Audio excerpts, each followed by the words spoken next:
استاسو په ایمان وای چې په دې ملک کې غله ډیر دي او که اکسیډنٹ کیسونه ډیر دي؟ ها نه ټول وای.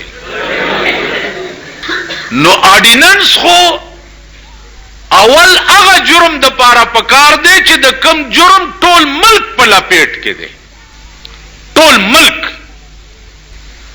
نو چې ټول ملک د کم جرم په لپیټ کې دی هغه جرم د پاره آرډیننس نشتا، او چې کم جرم په کال او شپږ میاشتې کې چرته یو ځل اتفاقی وشي هغه جرم د پاره ته آرډیننس کوي.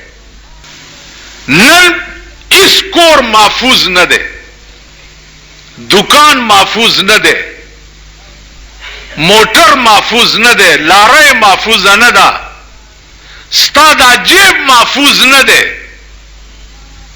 په دې پیښور کې پټانګو کې ګڼکپان ګرځي، بوډا رواني، بابا راځه چرته ځې؟ راځه پیدا روانه. بوډا ځان سره کینی، دو ګڼکپان ته دائیں بائیں کینی.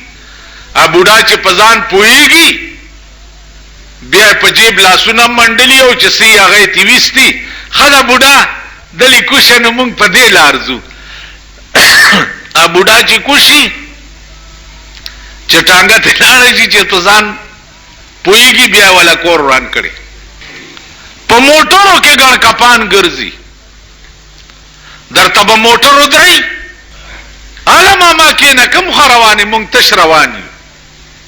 په دې لنډۍ کې یو زما اشنا دی، کابل نه راتلو راکېنولو، چې راکېنولو ډبګرۍ ته چې راورسېده خپلو کې په یو بل را باندې که بکواس مه کوه، ته بکواس مه کوه، بکواس مه کوه، ټس ټوسې جوړ که. په چل کې د جیبو والو 15,000 روپۍ ته ویستې، ډبګرۍ کې کوس کو چې رانداز ته دلته را رسېدو ما ته ما سره خو په لاره دا چلو شو رانه 15,000 روپۍ چا ووایي؟ څوک ویل؟ په موټر کې ناست، موټرو کې ګڼکپان، په ټانګو کې ګڼکپان، په دفترو کې ګڼکپان، په لویو لویو کرسو ناست ګڼکپان، وزیران ګڼکپان، حکومت ټول ګڼکپ. نو هغې له لوی آرډیننس چې دی هغه د لاس پرې کولو پکارو که دا آرډیننس د اکسیډنټ د کیس پکارو. بیا تاسو خدای پیژندلی یې ډېر خدر سره کی اوږې پورې روټۍ نصیب بم انشاءالله ستاسو نه کی. 80 روپۍ کیلو اوږه شوه.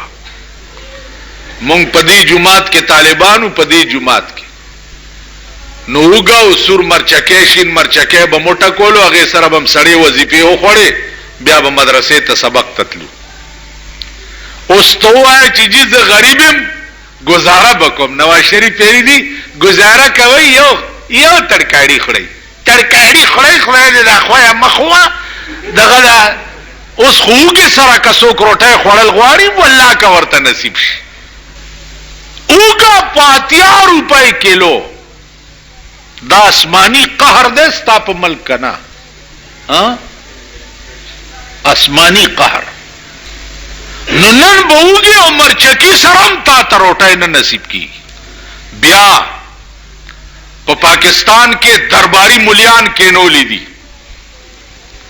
د هر حکومت تالی سټ او د هر حکومت مخکې جارو والو والا هغې پې بیان ورکو چې د اکسیډنټ کیس تاوان چې دی ډرایور بیا نه ورکوي، مالک بیا ورکوي. تا خدای په غبرګو سترګو ړوند که چې ړوند شي. اکسیډنټ ډرایور وکړو، سړی ډرایور مړ کو، تاوان بیا مالک ورکوي. قرآنی قانون دی ولا تزر وازرة وزر اخرى، چې د یو ګناه به بل ته نه په سر کېږي. نو جرم چا کړی دی او تاوان بیا څوک ورکوي؟ درباریانو بیا ولا وجم راوویسته. لکه څنګه یو درباري بې نظیرې سره ناستو، هغې به چې څوک ویل نه ملایکه چې ده، اوس هغه درباریان دوی سره ناست. نو عزیزانو عرض مې داو که په دې ملک کې دروغ نه وایي او په ایماندارۍ په مذاهمو کی رشتینی یی ناول اڈیننس پا ملک دا لاس پریکولو پکار دے اول اڈیننس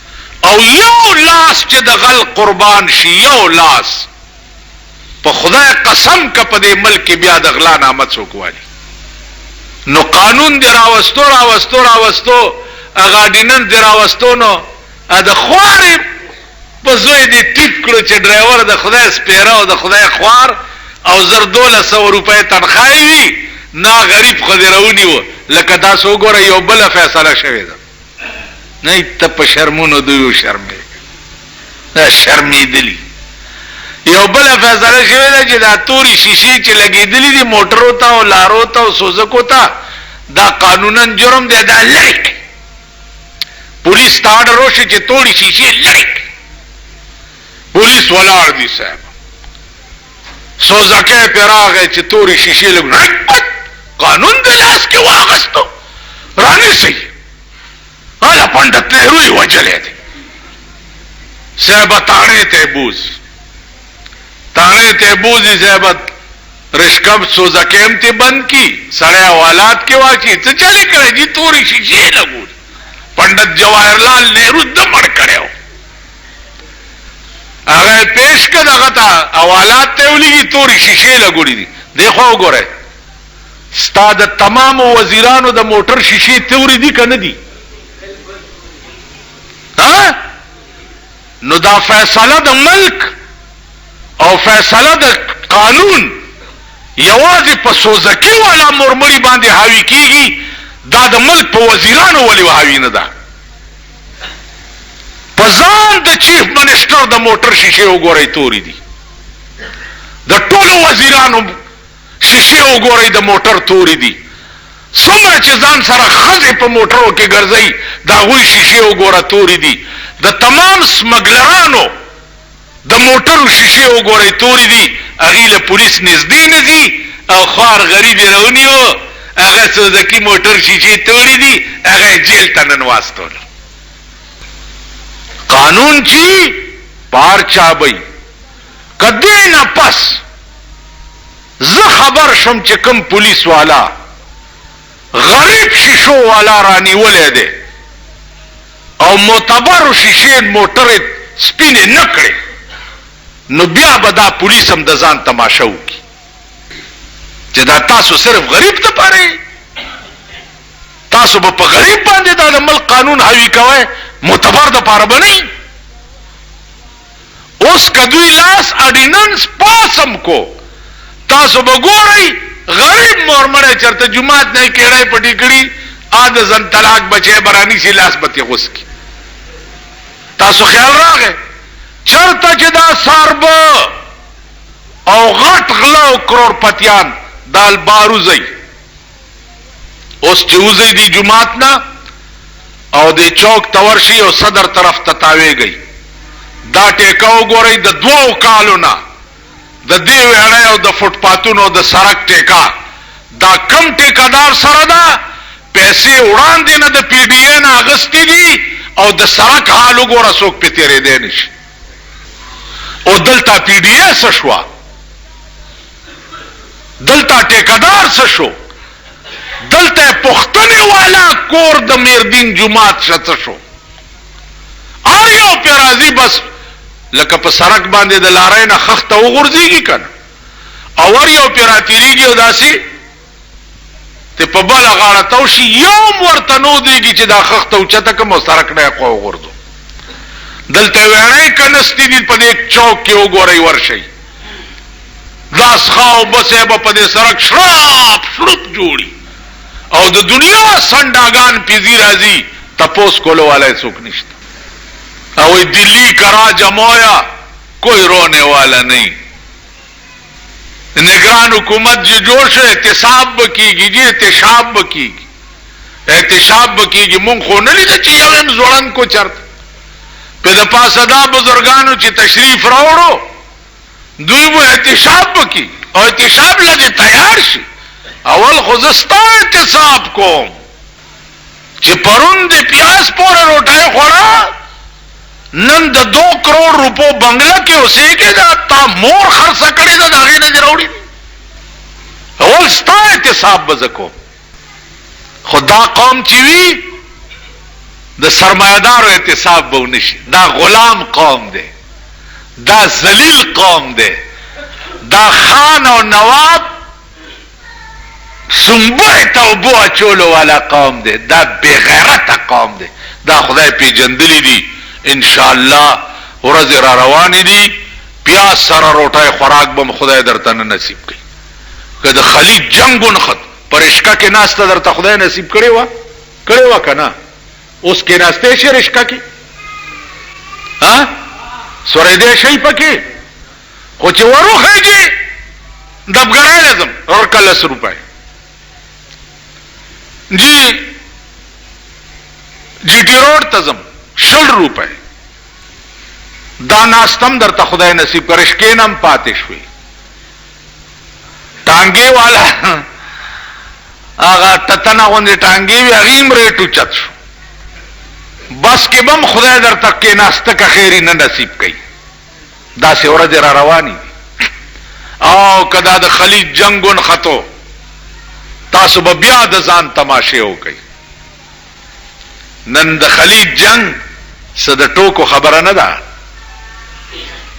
نن امریکې ته مونږ خورئ کېږو امریکا د اسرائیلو بچکولو د پاره تمام عرب ممالک تباکۍ لګیا دی چې اسرائیلو ته خیر شي او عرب ممالک ټول تباه شي نن هغه سعودي عرب په هغه ځمکه چې کافر بخپنه شوی خوی نن لکونه فوج پاکستان د امریکې پروت دی د صدر بوش بیان دی صدر بوش ځان ویښ کوي صدر بوش بیان دی چې صدر صدام حسین چې دی آپ سړیتوب نه پوهیږي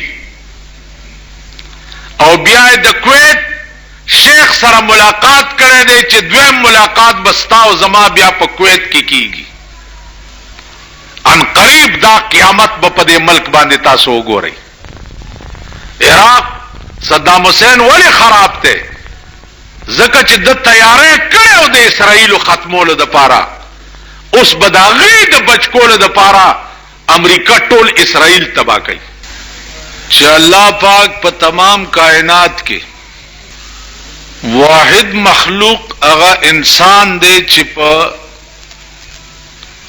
ټول کائنات کې معزز او مشرف پیدا کړي او بیا په ټول کائنات کې خ تصویر چې دی هغه د انسان الله پاک جوړ کړي په دغه خبره باندې قران کریم گواه دی لقد خلقنا الانسان فی احسن تقویم اللہ فرمائی چې ما انسان په ډېر ښه صورت باندې پیدا کړی د انسان نه ښه خلقت او ښه تصویر چې دی هغه الله پاک په خپل کائنات کې د بل چا نه دی پیدا کړی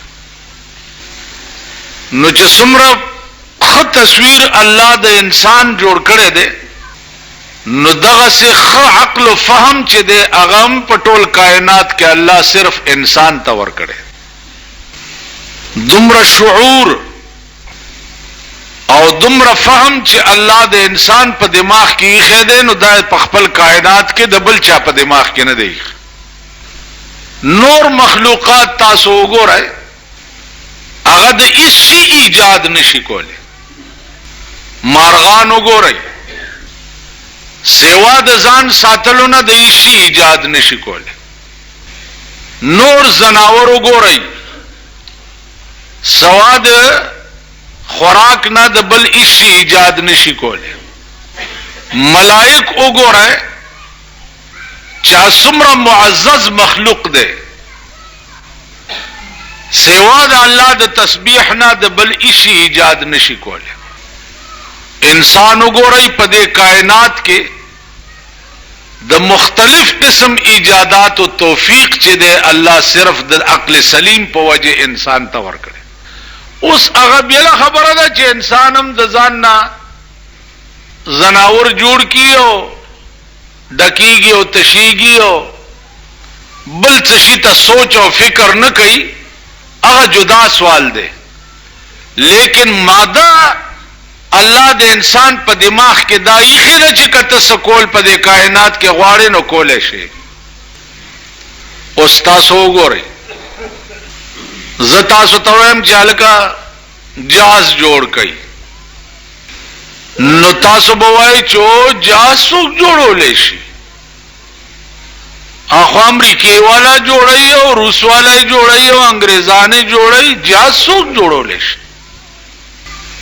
بالکل منډه به کوي چې دا دی لا څه وایي. راشئ تاسو په دې ارباب لنډۍ کې وګورئ، دا تاسو سره یو میل کې جخت یو کلی دی، یو هلک دی هغه جهاز جوړ کړی دی، د سوزکی موټر د انجن پکې لګولی دی او میاش کې یو ځل والوځي په دې ټول پیښورې ګرځي، دا ټوله دنیا تماشه کوي.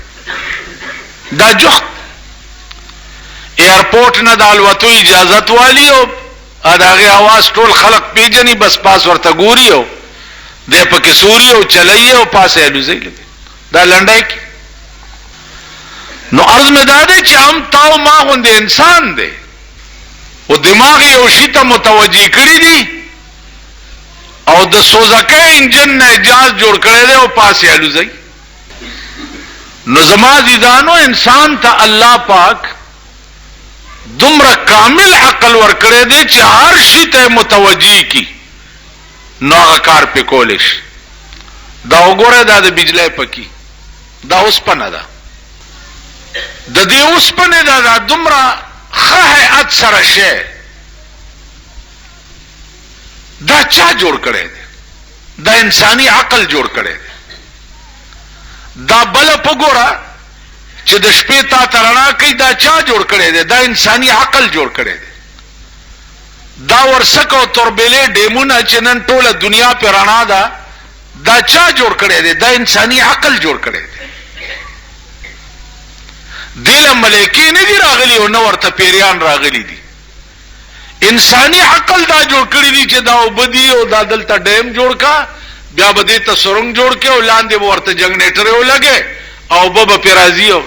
او دا جرنده وګورئ، جرنده چا جوړه کړې ده؟ اسمان نه را پرېوتې ده. جرنده خو به پېژنئ که نه، نور خو په شد بد نه یې، نور خو والله که یعنی په خبره نه پوهېږئ. جرنده وګورئ، تاسو خو لیدلې ده.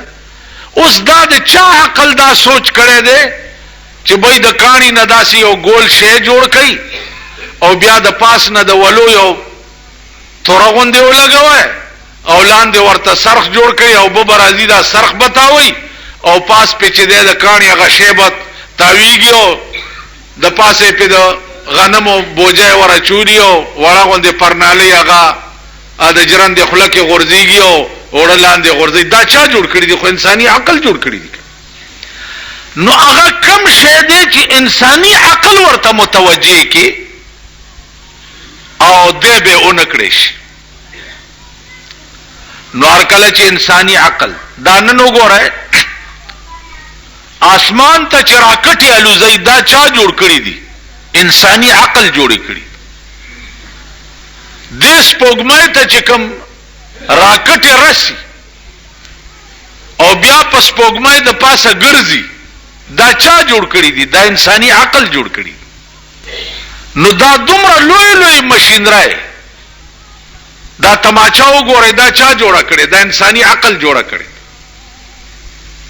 بیا دومره غوندې کارتوس دی، پاغې کې دا پټاس چې دی، دې پټاس سره هغه میخ ټک والو سره چې لا رستو نه هغه پټاخې له ټک ورکي او هغې کې دننه اور لګي او هغه اور لګېدو سره ګولۍ په دومره تیش باندې وځي چې د سړي نه بوټه وځي. دا چا کړي دي؟ خو دا انساني عقل کړي دي. نو عرض میں دا دے چې په دې کائنات کې واحد مخلوق هغه انسان دی چې هر شي ته متوجه کی نو هغه کار دې کولی شي، دې زده کولی شي. صرف دې وخت کې د انسان عقل دین ته چې متوجه کې نو بیا لالاګان دي، بیا په ټکي نه پوهېږي. په باب د دین کې بیا دوی لالاګان دي، په هېڅ نه پوهېږي. د دې وجه څه ده؟ د دې وجه دا ده چې کوم شي ته دی بتمام اجزائه متوجه شي هغه کار دی کولی شي. اوس دین ته دی بتمام اجزائه متوجه نه دی، د دغه وجه نه دی دین زده کولی نشي. نن په پاکستان کې وګورئ، دین ته تمام قوم متوجه نه دی، تمام قوم. صرف آواز د اسلام او د دین په پاکستان کې که تاسو اورئ نو دا صرف غرض د پاره به اورئ، یو خپل مطلب د پاره به اورئ. تاسو دی قوم دھوکه کولو د پاره به د اسلام आवाज واورئ. حقیقت کې اسلام د دې خلقو پړه کې نشته. اوس په ملک یو آرډیننس صدر صاحب کړی چې بھئی دیت به ورکوي د ایکسیډنٹ په کیس کې. څنګه دیت به ورکوي؟ کم سړی چې ایکسیډنٹ وکړي نو هغه به 1,70,000 روپۍ چې دی ا د مړي وارثانو ته ورکوي.